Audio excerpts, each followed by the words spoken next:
Hello everybody.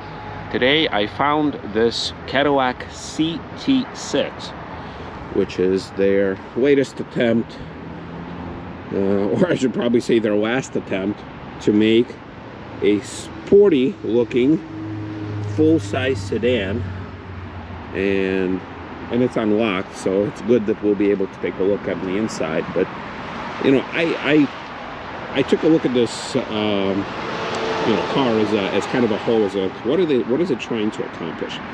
And it's trying to accomplish a couple of things. Number one, make Cadillac Sport, which are sporty, but that's not going to work. They've tried that a lot of times, and with the exception of a few V models that people went nuts for, most of the Cadillacs these days are crossovers.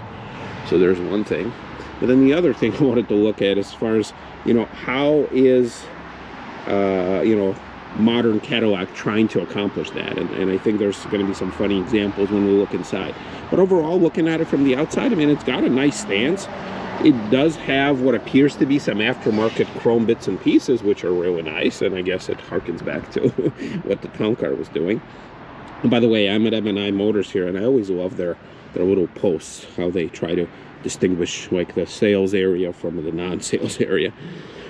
All right, so let's take a look. So as you know me, I love Cadillacs and Lincolns and Buicks and all that good stuff. And I always mention in my videos how I wish that there would be a modern equivalent of a town car, well, or a modern equivalent of a full-size Cadillac, which this one is that, the CT6. So let's take a look. So looking on the outside, I mean, you got some mixed styling. Like I like how they try to bring in their lighting kind of all in line. Kind of complicated and sophisticated. Got the long hood, so that's something. Shorter, stubbier trunk, but we'll get to that. But then you have these satin type of finished wheels, which are also nice. In general, they did replace their badging, which I don't understand. Why don't they do this in color? If they have this as in color, and their newer badge without the wreath, why don't they do this in color? Or is they trying to cheap out or something? I don't know. Oh, and by the way, this one is a 2017, so it is not too bad as far as it's not old. It's from a modern era. They have the double pane sunroof there, and look at this. Yeah, so and it's an all-wheel drive too. It's a 3.0 TT. I have to look up as far as where it stands in their lineup. But it is their full-size sedan, nonetheless. Taillights, I think they could have done a little bit better in general. But all right, so let's take a look. Going inside, I do like how they did the little signature lighting there. I think that's pretty nice. So let's take a look here. So looking inside, I know you could get these in wood. I get that, but this one, come on, people. They got the brown leather. You have darker black and gray carbon fiber. You have the black interior overall. I think they're trying to take everything they know about making a sporty car, and they're trying to put it all together, which I think they need to stick to one thing. If you're going to do a sportier trim, just do it. Do it all black, do the carbon fiber, whatever. Do that. That's fine. But then you're doing the brown, and usually brown leather signals luxury.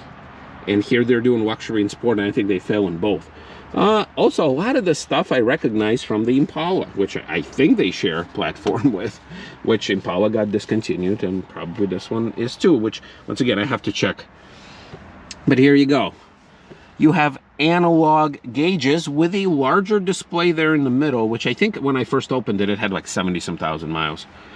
But once again, a lot of luxury manufacturers, they're doing full displays these days. Interesting. See, I start rhyming. You have these metal looking paddle shifters. Okay, I know a lot of manufacturers do it. But then also pretty cheap looking, very plasticky buttons here. See that? Oh, you hear that? No wood anywhere. Not here, not here. Okay, maybe because this is the sportier one. Then you have leather, which is okay, but then once again, they're trying. And by the way, these things, this metal thing, gets super hot when it's hot out. So I know that because I've burned myself quite a few times on these things.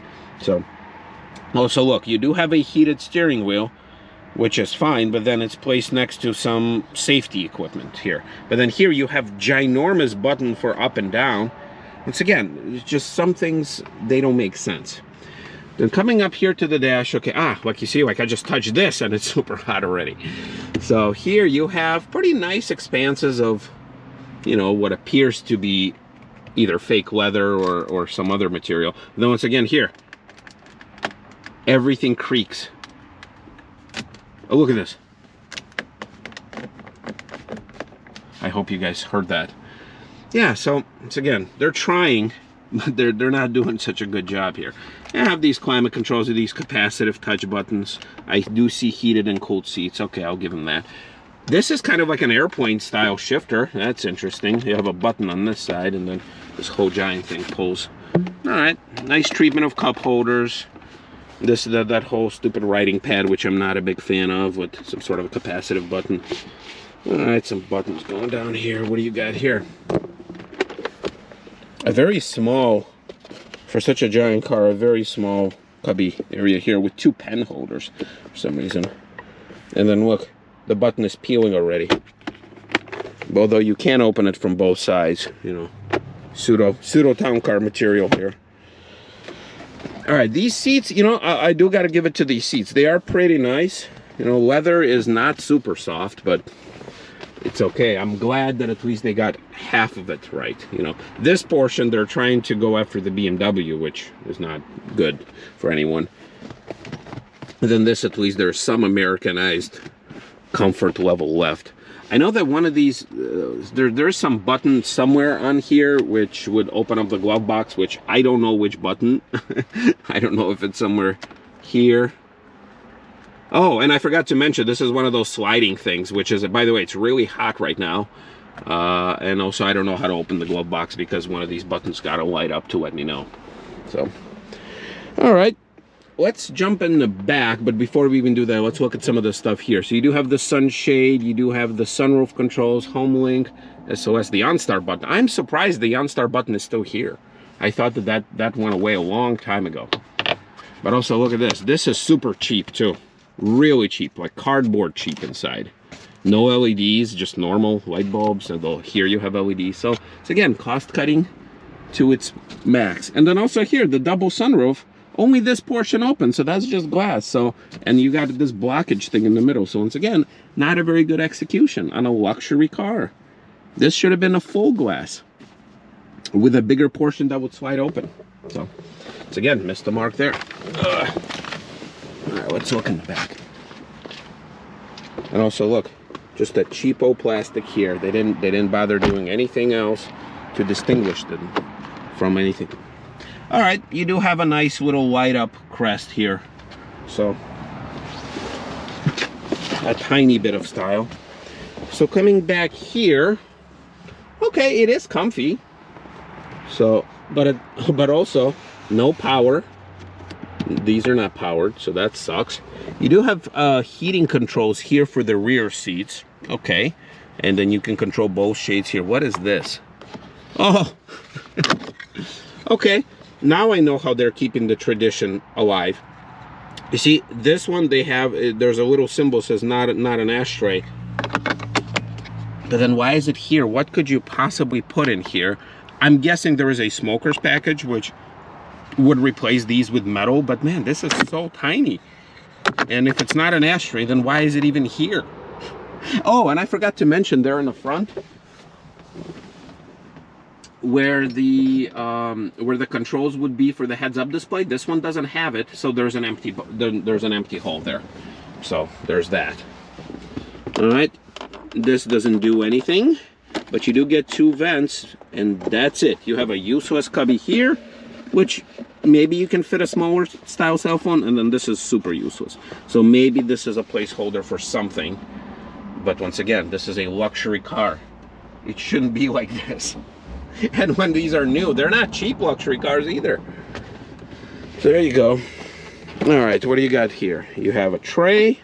You get slide out cup holders, which always get stuck when something is spilled there, but I'm glad to see this one isn't. And you have a cubby here. A giant tunnel because of it's an all-wheel drive. Also, the back of the seat is hard. And then the tiniest pocket.